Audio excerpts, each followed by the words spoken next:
كتقلبي ديما على السهوله والبساطه، عليك بلي سيغار ديال البطاطا. واول حاجه كناخذ واحد لو بول كندير فيه 3 ديال الحبات ديال البطاطا اللي كيكونوا مسلوقين في الماء والملحه، كنمعسهم وكنزيد لهم بصله اللي كتكون مقطعه، الزيتون اللي كيكون مقطع، الطون اللي كنكون صفيتو، العطريه نخليها لكم مكتوبه لتحت، ضامه ديال الثومه كنفرتتها وكنزيد ليهم واحد شويه ديال الفرomاج اللي كيكون غابي احمر، عندي هنايا الربيع اللي كيكون مجفف، وكنخلط كلشي مزيان.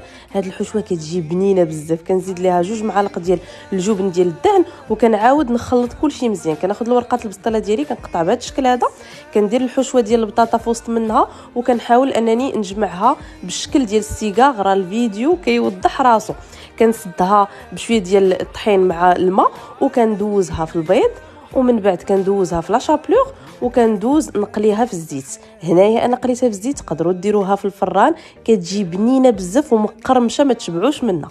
لي سيغار ديالنا ديال البطاطا كيجيو ساهلين ولذاذين بزاف، ما بقى لي غير نقول لكم بصحه والراحه.